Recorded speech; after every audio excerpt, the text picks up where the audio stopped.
As a young man in my 20s, a conscious young man, Black power, the arts and culture, the, if you want, our arts developing their own anti-colonial, post-colonial voices, the nation languages, in the music and the writing and so on.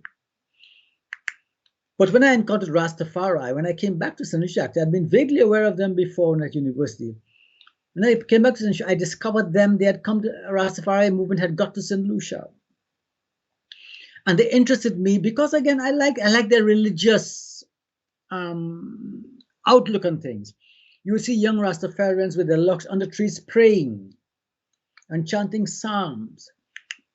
And of course, they believed Haile Selassie was Christ incarnate, Christ returned.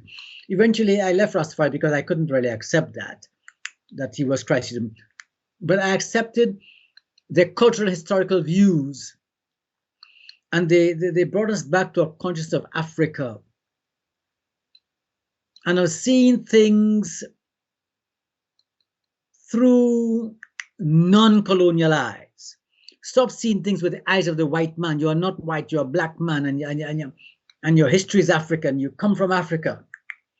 See your culture, see your life through the eyes of your blackness, and appreciate your culture.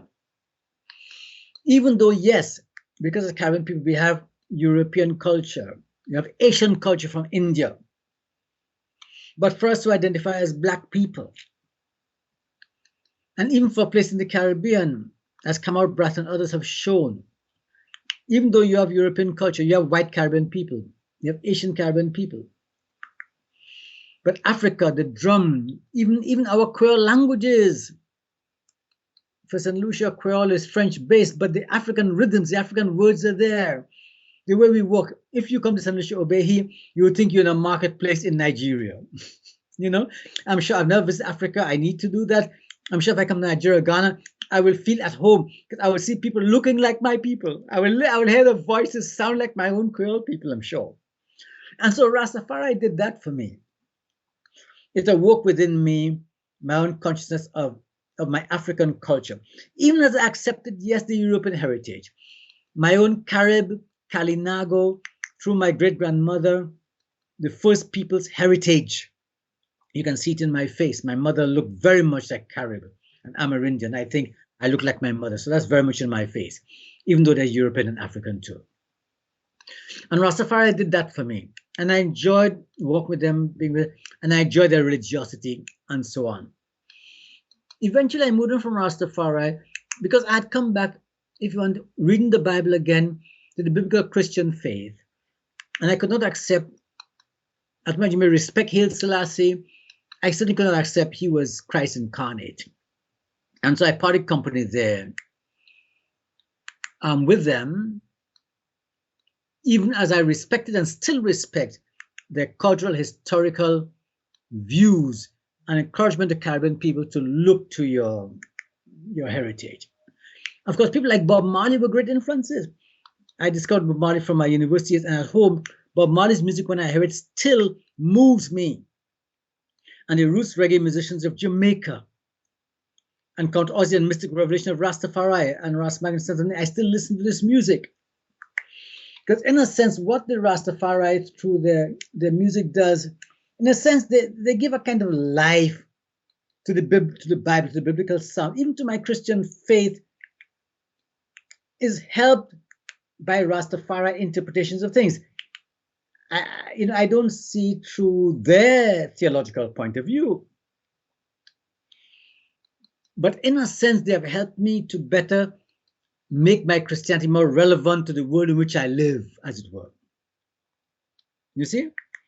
So my Christianity is not some American evangelist kind of thing, white American talking American accent, all this sort of crap, you know. I think I need to make my biblical Christian faith relevant to the people among whom I live and speak to them in those terms. I think Rastafari helped me a lot with those things, even as I moved away from their theological viewpoint to which they are entitled. That's their view.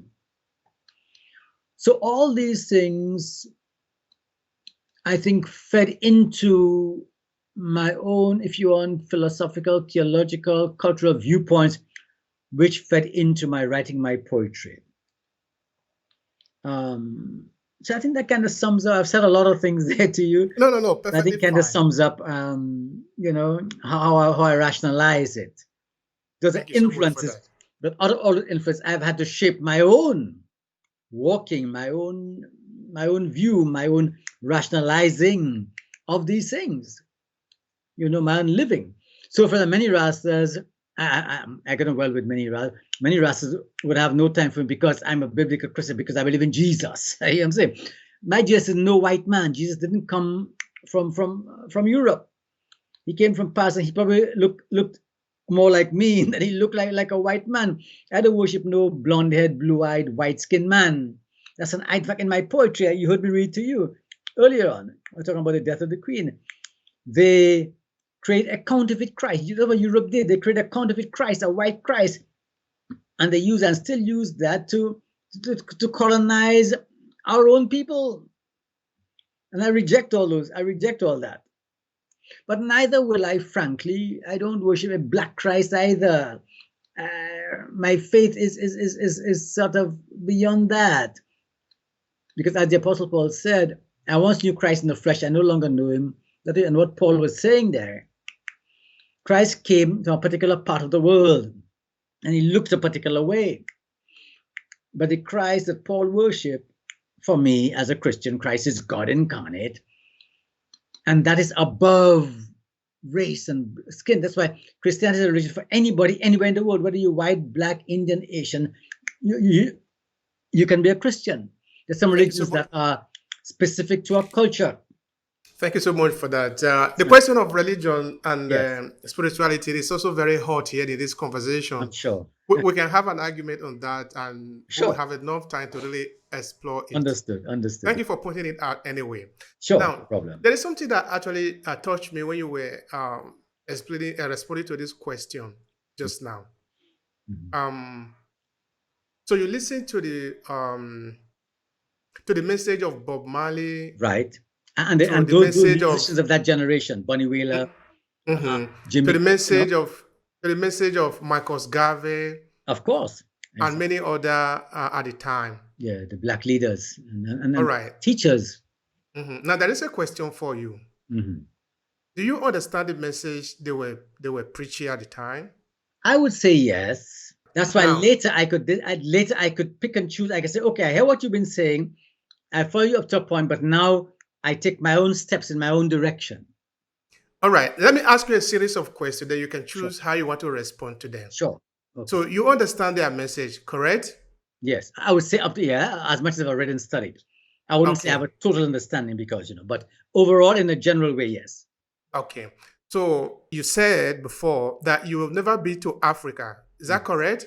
Yeah, I've never been to Africa, no. Tell me why. I don't know why, frankly. I've been to the UK, I've been to the US, I've been to South America, to Caribbean islands. I've never been to India, Asia. I actually went to Japan many years ago. The job I had at the time, I was working in information services of my country, and I went to Japan on a communications thing. I don't know why I've never been to Africa. Maybe I have not put my mind enough on to say I will go, I'll plan to go and go. That's all I can say on that. This is very important for me. Sure. Because this podcast is dedicated to African diaspora, to African descent. Wonderful, yes. At the point, I was interviewing a US professor on history. Yes. And I told her, I said, listen, this is a safe place for us. If we want to cry, we can cry. Why not? Let's talk about us.